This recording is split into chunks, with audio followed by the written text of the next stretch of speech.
Josh, j'ai une bonne et une mauvaise nouvelle. La bonne, c'est qu'on peut entrer. D'accord, La mauvaise, c'est que je ne sais pas si l'air est sain. je vois. Et niveau serpent, ça donne quoi? Eh bien, ça dépend, si vous êtes quelqu'un de bien ou pas. C'est ça qui va décider s'ils vont m'attaquer. Si vous êtes sûr d'être quelqu'un de bien, vous ne craignez rien. Alors, C'est pas aussi simple que ça. vous pensez être quelqu'un de bien? Oui, Alors c'est bon. Pas de serpent. d'accord. Prêt? Prêt. Bon sang. Ouais. Allez. Qui passe en premier? Moi? D'accord. Bonne idée. Je pense que c'est mieux comme ça. Vous êtes quelqu'un de bien. Oui, je sais. Bonne chance. Merci. Allez, c'est parti.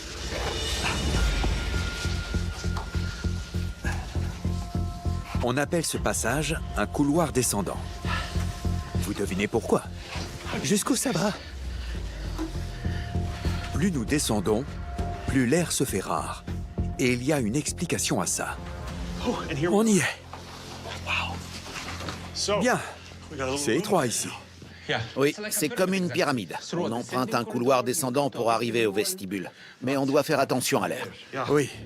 Les tombes manquent souvent d'air respirable et peuvent être polluées par des toxines anciennes. Ce détecteur de gaz va nous permettre de mesurer la qualité de l'air pour savoir s'il est possible de continuer. Attention, niveau d'oxygène faible. Ça va, rien d'alarmant. 19,1%. 19,5,7, on va vivre. C'est un peu faible, mais ça devrait aller. Super. Pour les serpents, je sais pas. D'accord. C'est parti. Ok.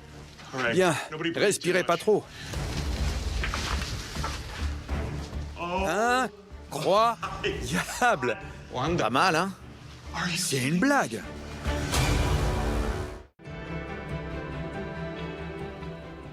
J'en crois pas mes yeux. Vous avez vu ces détails? Il y a des peintures de toutes les couleurs. C'est absolument incroyable. Ça vous dit de voir une empreinte d'un Égyptien de l'Antiquité vieille de 4400 ans? Une vraie empreinte? Une vraie empreinte. Où ça? Regardez. Ici. Bon sang, une vraie empreinte. Ouais. J'en ai des frissons parce que tout à coup, ça devient humain. Cette signature accidentelle nous rappelle qu'une personne pas si différente de vous et moi s'est tenue ici pour décorer les murs de cette tombe il y a 4000 ans. Et ces décorations sont extraordinaires. Des chouettes délicatement peintes, des poissons aux taches subtiles et des scènes de sacrifice parsemées d'éclaboussures de sang. C'est un vrai travail d'artiste. Et ça, c'est quoi, un abattage? C'est une scène d'offrande montrant l'abattage d'animaux. Ces hommes découpent les meilleurs morceaux pour le propriétaire de la tombe. Ici, vous pouvez voir une très belle scène, où il retire le cœur de l'animal pour l'offrir au propriétaire de la tombe qui est assis en face de la table d'offrande. C'est lui? Ouais. C'est le propriétaire de la tombe. On connaît son nom? Il s'appelait Koui. Et on a ses titres? Il travaillait au palais royal et c'était un juge. Mais il n'a pas l'air d'être le chef. Non, il n'était pas vizir. Les vizirs étaient les premiers magistrats après les pharaons dans l'Ancien Empire. Ils étaient juste en dessous du roi dans la hiérarchie sociale.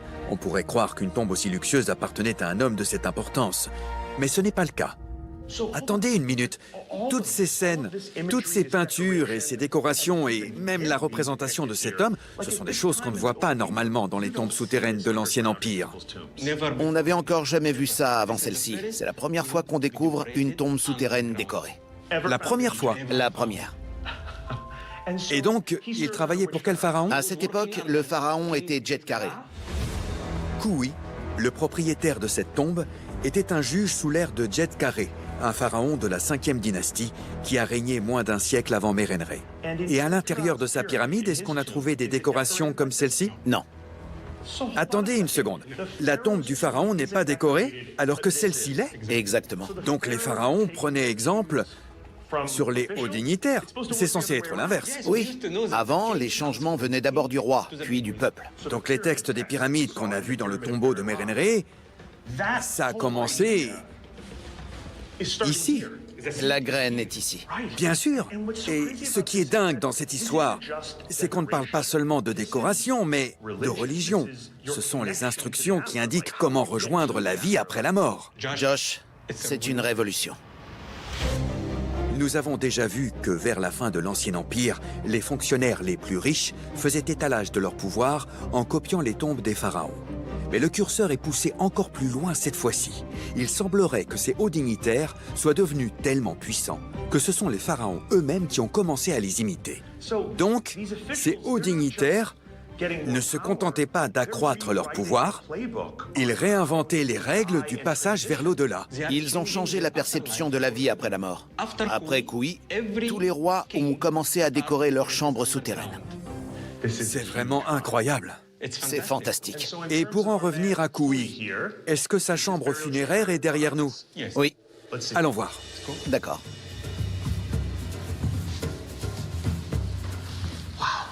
C'est dingue.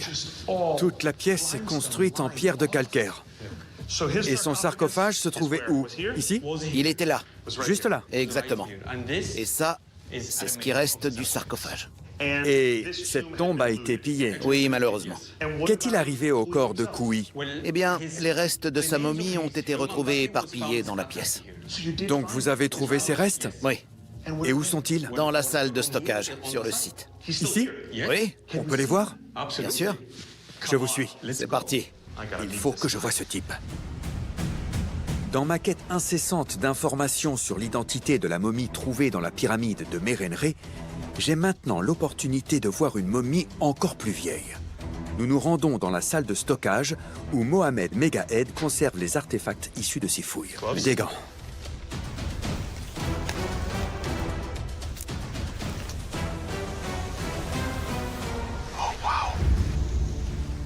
Le voilà. Ce sont les restes qu'on a trouvés dans le tombeau. Il est vraiment en très mauvais état. On a un bout de la colonne vertébrale ici, là des côtes. Et une partie de sa jambe ici. Les restes étaient vraiment éparpillés partout. On les a ramassés, apportés ici, et on a découvert qu'il avait été momifié. Il a été momifié. Oui, exactement. La datation au carbone 14 a confirmé que cette momie est l'une des plus vieilles jamais découvertes. Plus vieille encore que celle trouvée dans la pyramide de Mérenré. La supposée momie de Mérenré aurait donc 100 ans de moins que celle-ci. Tout à fait. D'accord. Donc, qu'est-ce qu'on voit exactement? J'ai apporté les scans de la momie pour comparer. La première chose qu'on voit, ce sont ces morceaux de lin ici. En fait, il y en a même plusieurs couches. Oui, exactement. Il y a plus qu'une couche de lin, et elles sont très fines. Les deux corps ont été embaumés de manière similaire? Oui, c'est similaire. L'autre point commun est l'utilisation de résine. De résine. C'est cette même résine qui pose problème sur la momie retrouvée dans la pyramide de Mérenré. Oui. Parce que tout le débat vient du fait qu'on ne trouvait pas de résine dans l'Ancien Empire. On ne l'utilisait pas encore. Elle est apparue 1000 ans plus tard. Mais il y en a ici. Oui. C'est cette matière noire, là, c'est ça? Oui, tout ce qu'on voit ici, c'est de la résine. C'est très similaire à ce qu'on peut voir sur nos scans. Donc la présence de résine rebat les cartes du problème. Les Égyptiens de l'Antiquité connaissaient les techniques de la momification, au moins 1000 années plus tôt que ce que nous pensions.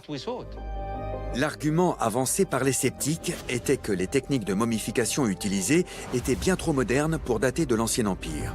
Mais j'ai devant les yeux une momie qui prouve le contraire, indiscutablement.